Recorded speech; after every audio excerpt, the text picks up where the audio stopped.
Hello, I am Samantha Trevino. And I'm Kelly Martin. And I'm Deniya Houston.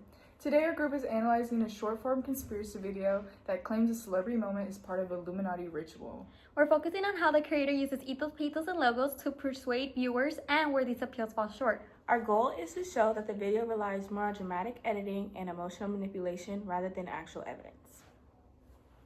If you want to know if somebody's getting like in the Illuminati or being tested, is a lot of black comedians, they put them in a dress. And then that's one of the things. Cat Williams said that. Oh, these guys are wearing dresses. Show me one person that ever wore a dress in Hollywood unsuccessfully. Damn, there's an edit. You can look for it right now. Almost every single black comedian has put on a dress. Now, one of them being Kevin Hart. And Kevin Hart even made a joke about it. He's like, yo, I'll never be put in a dress. I'll never be put in a dress. This and that. Definitely haven't ran into to put on the dress. I mean, you know, you have to have boundaries. Fam, Kevin Hart ended up in a dress. So it's part of what they call like a humiliation ritual, right? If you look back at every single comedian, especially the ones that were popping for their generation, when they're on their way up, that's when they make them do it. Now, one of the biggest ones being Dave Chappelle. Dave Chappelle didn't, but that was when he had to leave Hollywood, remember? Dave Chappelle disappeared for years. He said this in an interview. He was in for a movie and a studio like writer came to him. He's like, oh, Dave, blah, blah. All right, we have a new skit for you. You're gonna do this, you're gonna do this, and you're gonna do it in a dress. And he just ended up leaving. Like, he's like, nah, I'm not doing it.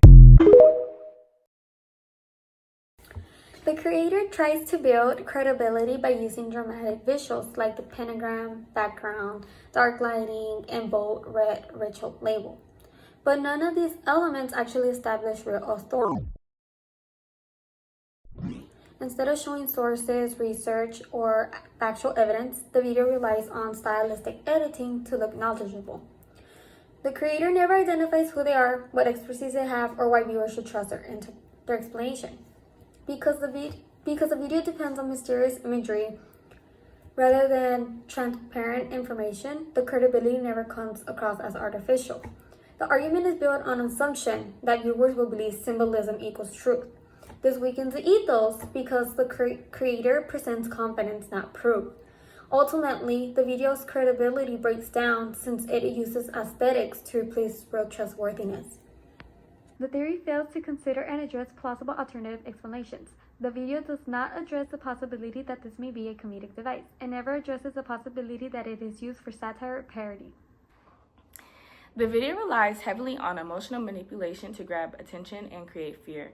Dark colors, smoke effects, and supernatural imagery are designed to make a normal situation appear sinister.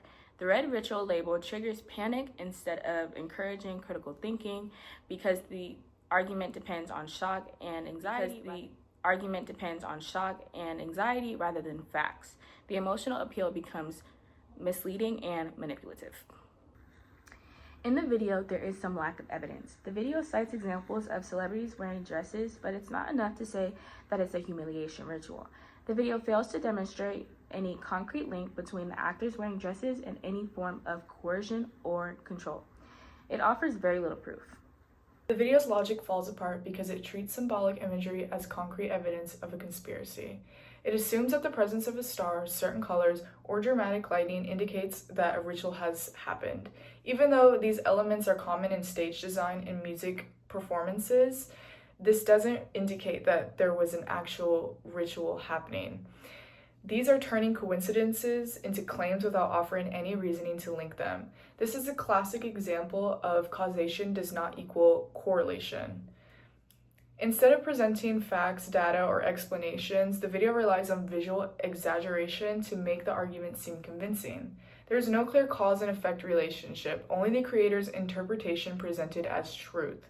Because of the lack of real evidence, and this relies on false assumptions, the logos completely falls apart. These arguments presented are often internally inconsistent. For example, the video notes Dave Chappelle didn't perform in a dress and is showed as a sign of his independent thinking. This suggests a different interpretation of the supposed humiliation ritual is possible. In conclusion, the conspiracy video fails to make a convincing argument. Its ethos is weak because the creator offers no real evidence or credibility. Its pathos relies on fear and shock, and its logos depends on faulty reasoning. Overall, the video uses style and emotion instead of facts, which makes its claim unreliable. Thank you for watching. Bye.